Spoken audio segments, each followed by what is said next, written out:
முத்துவும், மீனாவும் கூடிய சீக்கிரத்திலேயே வந்து அந்த சாமியார் பொம்பளைய கண்டுபிடிச்சுருவாங்க அப்படின்னு சொல்லிட்டு யார் யார் சொல்கிறீங்களோ இந்த வீடியோக்கு ஒரு லைக் பண்ணிக்கோங்க.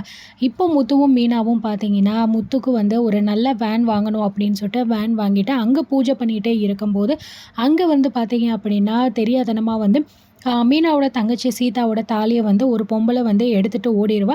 அத பார்த்த சீதா வந்து ரொம்பவே பயந்துகிட்டு, "என் தாலி, என் தாலி" அப்படின்னு சொல்லிட்டு கத்திக்கிட்டே இருக்கும்போது, இங்க அந்த பொம்பளை மீனாவ அப்படியே இடிச்சுட்டே வந்து ஓடிக்கிட்டு இருப்பா. "என்னம்மா இது? யார் அது? பார்த்து கூட நீங்க போமாட்டீங்களா?" அப்படிங்கிற மாரி மீனாவும் வந்து கேட்க, இங்க உடனே சீதா வந்தவுடனே, "அக்கா, என் தாலிய வந்து எடுத்துட்டு போயிட்டாங்கக்கா" அப்படின்னு சொல்லிட்டு வந்து சொல்லும்போது, "என்ன சீதா சொல்ற? சரி, சரி, நீ எதுக்கும் கவலைப்படாத" அப்படின்னு சொல்லிட்டு வந்து சொல்லிட்டு, மீனா வந்து பார்த்தீங்கன்னா, உடனே வந்து ஓடி போறா. ஓடி போயிட்டு அந்த பொம்பளைய வந்து பிடிச்சு இழுக்கும்போது, அந்த சாமியார் பொம்பள தான் அப்படின்னு தெரிஞ்சுட்டு, "ஹேய்! நீ எங்க வீட்ல சாமியார் பொம்பள மாரி வந்தல்ல, நீயா இது? ஃப்ராடா நீனு?" அப்படின்னு சொல்லும்போது, அந்த பொம்பள வந்து உடனே வந்து மீனாவ உதறி விட்டுட்டு அப்படியே வந்து ஓடிடுறாங்க. அதுக்கப்புறம் இங்கே வந்து கோயிலுக்குள்ள வந்த மீனா வந்து, "சீதா, நீ எதுக்கும் கவலைப்படாத. கண்டிப்பா உன்னோட தாலி உனக்கு திரும்ப கிடைச்சிரும்" அப்படின்னு சொல்லிட்டே இருக்க, இங்க வந்த முத்து, "என்ன மீனா? என்ன ஆச்சு?" அப்படின்னு சொல்லும்போது, இங்க நடந்த எல்லா விஷயத்தையுமே வந்து பார்த்தீங்கன்னா, மீனா முத்துக்கிட்ட வந்து சொல்றாங்க. இங்க உடனே வந்து பார்த்தீங்க அப்படின்னா, முத்துவும், மீனாவும் வந்து சேர்ந்து இங்க வந்து நடந்த எல்லா விஷயத்தையுமே விஜயா கிட்ட சொல்லும்போது, "ஏய், என்ன இது புது பிளானு? இவள நம்ம வீட்டுக்கு வர வைக்கிறதுக்கு இப்படி ஏதாவது பிளான் பண்றீங்களா? நீ என்ன நெனச்சாலும் இவள நம்ம வீட்டுக்குலாம் உன்னால கூட்டிட்டு வர முடியாது" அப்படிங்கிற மாரி விஜயா எங்க சத்தம் போட, "நான் ஒரு வேள அந்த பொம்பள ஃப்ராடு தான் அப்படின்னு உங்ககிட்ட நிரூபிச்சுட்டேன் அப்படின்னா, நீங்க என்ன பண்ணுவீங்க?" அப்படின்னு முத்துவும் கேட்க, "மொதல்ல நீ நிரூபி. அதுக்கப்புறம் பார்த்துக்கலாம்" அப்படின்னு சொல்லிர்றாங்க. இங்க முத்துவும், மீனாவும் வந்து வேகமா ரோட்ல ஓடி போயிட்டு, அந்த பொம்பளைய வந்து மீனா எங்க பிடிச்சாலோ அந்த இடத்துக்கு போய் பார்க்குறாங்க. ஆனா, அங்க யாருமே வந்து இல்ல. உடனே முத்து வந்து, "மீனா, அங்க பாரு, ஒரு சிசிடிவி கேமரா கடையில இருக்கு. நம்ம இங்க போய் பேசணும் அப்படின்னா ஏதாவது ஒண்ணு கிடைக்கும்" அப்படின்னு சொல்லிட்டு 2 பேருமே போயிட்டு அந்த சிசிடிவி கேமராவ பார்க்குறாங்க. அதுல வந்து அந்த ஃப்ராடு பொம்பள தான் அப்படிங்கிறது அவங்களுக்கு தெரிஞ்சிருது. அந்த பொம்பள போன பக்கமும் பார்த்தீங்கன்னா, அவங்களுக்கு எந்த பக்கம் அப்படின்னு தெரிஞ்சிருது. கொஞ்ச தூரம் அவங்க அந்த பக்கம் போயிட்டு தேடிட்டே இருக்கும்போது, ஒரு மரத்துக்கு பின்னாடி அந்த பொம்பளை வந்து ஒளிஞ்சுக்கிட்டே இருக்கிறத வந்து மீனா பார்த்துறா. அதே சமயம் அந்த இடத்துல சிந்தாமணியும் வந்து நின்னு பேசிக்கிட்டு இருக்கிறதையும் மீனா பார்த்துட்டு, "ஏங்க, கொஞ்சம் அங்க பாருங்க" அப்படின்னு சொல்லும்போது, சிந்தாமணியும் அந்த பொம்பளையும் நின்னு பேசிக்கிட்டு இருக்கிறத முத்துவும், மீனாவும் பார்த்துட்டு ஷாக் ஆகுறாங்க. "என்ன மீனா, இந்த பொம்பளை இவ கிட்ட வந்து பேசிக்கிட்டு இருக்கா?" அப்படின்னு சொல்லும்போது, "ஆமாங்க, இந்த வீட்ட விட்டு என்ன தொரத்துறதுக்கு காரணமே சிந்தாமணியா கூட இருக்கலாங்க. சரி, என்னதான் பேசுறாங்க அப்படின்னு நம்ம பார்க்கலாம்" அப்படின்னு சொல்லிட்டு 2 பேருமே வெயிட் பண்ணி பார்த்துக்கிட்டே இருக்காங்க. உடனே வந்து சிந்தாமணி சொல்றா, "ஏய், நான் உன்கிட்ட என்ன வேலை சொன்னேன்? நீ என்ன பண்ணியிருக்க? நான் மீனாவுடைய தாலிய தான் உன்ன வந்து பறிச்சுட்டு வர சொன்னேன். நீ என்னடான்னா, அவ தங்கச்சியோட தாலிய போய் பறிச்சுட்டு வந்திருக்க. ஒரு வேலைய உன்கிட்ட குடுத்தா உன்னால ஒழுங்கா செய்ய முடியாதா? என்ன வேலை பார்க்குற நீ?" அப்படின்னு சொல்லிட்டு சிந்தாமணி அந்த பொம்பளைய போட்டுட்டு திட்டிகிட்டே இருக்கும்போது, அங்கே வந்து ஒரு ஆட்டோ வருது. அந்த ஆட்டோலேருந்து பார்த்தீங்கன்னா, ரோகிணியும் வந்து இறங்குறாங்க.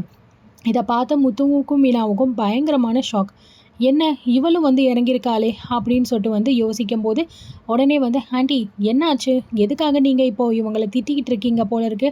அப்படின்னு கேட்கும்போது, "வா ரோகிணி, இவகிட்ட நான் ஒரு வேலைய சொன்னா, இவ என்னடான்னா வேற மாதிரி வேலைய பார்த்து வச்சுட்டு வந்திருக்கா" அப்படின்னு சொல்லும்போது, "விடுங்க ஆன்ட்டி, நம்ம எவ்வளவோ தடவ வேல சொல்லும்போது இவங்க நமக்கு உதவி பண்றாங்க.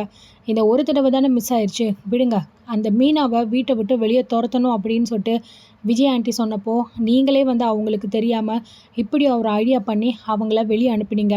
அத இன்னும் ஸ்ட்ராங் ஆக்கணும் அப்படின்னு சொல்லிட்டு அங்கிள வந்து ஆக்சிடென்ட் பண்ணி நீங்க பண்ண வச்சீங்க. இது எல்லாமே வந்து நல்லபடியா தானே பண்ணி முடிச்சாங்க. இது ஒண்ணு தானே, விடுங்க பார்த்துக்கலாம் அப்படின்னு இங்க ரோகிணி சொல்றத கேட்ட முத்துவுக்கும், மீனாக்கும் பயங்கரமான ஷாக். "பாத்தியா மீனா, இந்த பார்லர் அம்மாவும் இந்த சிந்தாமணி கூட சேர்ந்து என்ன வேல பார்த்துருக்கா. இவ இன்னும் திருந்தல மீனா. இன்னும் இப்படி தான் பண்ணிக்கிட்டு இருக்கா போல இருக்கு. இவள என்ன பண்ண போறேன் பாரு" அப்படின்னு சொல்லிட்டு இங்க முத்து கிளம்பும்போது மீனா உடனே கைய பிடிச்சு, "ஏங்க, இப்போதைக்கு நம்ம எதுவும் பண்ண வேண்டாம். நம்ம வீட்டுக்கு போய் எல்லாத்தையும் காட்டிக்கலாம் வாங்க" அப்படின்னு சொல்லிட்டு 2 பேருமே வீட்டுக்குள்ள போனோனே, "அம்மா, அப்பா, எங்கே இருக்கீங்க? வாங்க கொஞ்சம் எல்லாரும். ஒரு முக்கியமான விஷயம் உங்ககிட்ட நான் பேசணும்" அப்படிங்கிறபோது, உடனே வந்து விஜயாவும் உள்ளேருந்து வெளியில வந்துட்டு, "என்ன, இவ எதுக்கு இங்க வந்திருக்கா? என்னடி, மறுபடியும் இந்த வீட்டுக்குள்ளேயே நீ இருந்துறலாம் அப்படின்னு பிளான் பண்ணியிருக்கியா?"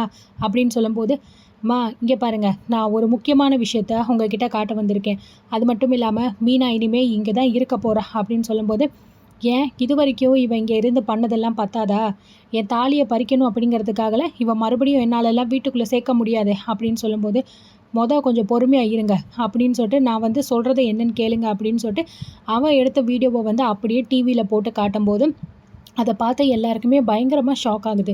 இங்கே விஜயாவுக்கு என்ன சிந்தாமணியா இந்த விஷயத்தெல்லாம் பண்ணது அப்படின்னு யோசிச்சுட்டு, டேய் முத்து, என்ன நீ எங்களையே ஏமாற்ற பார்க்குறியா?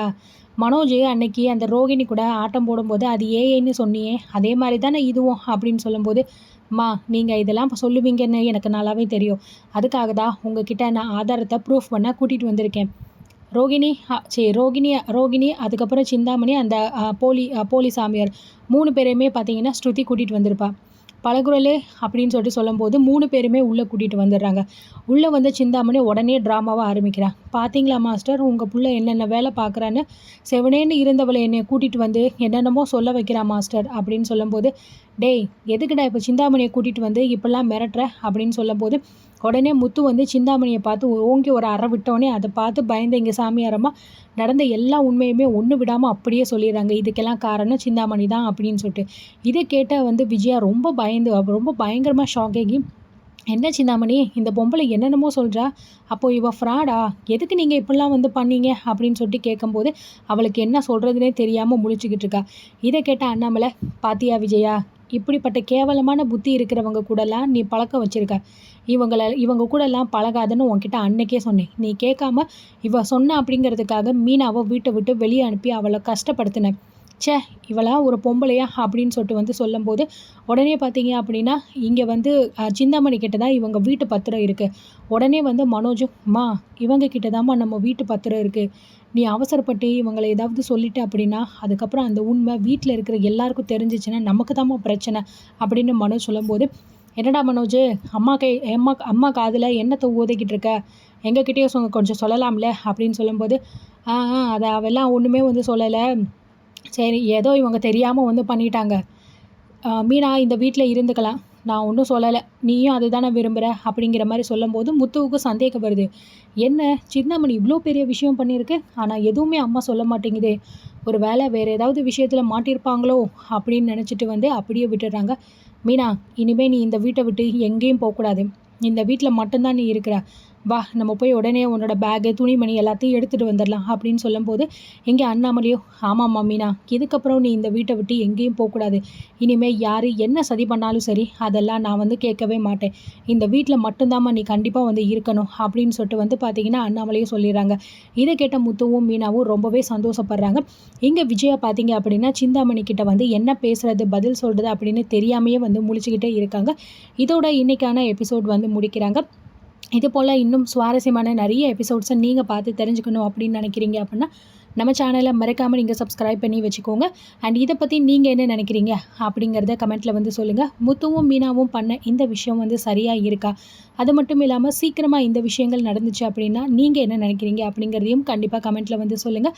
அடுத்தடுத்து இன்னும் சுவாரஸ்யமான எபிசோட்ஸை நம்ம சேனலில் பார்த்து தெரிஞ்சுக்கலாம். எல்லாருக்கும் வணக்கம்.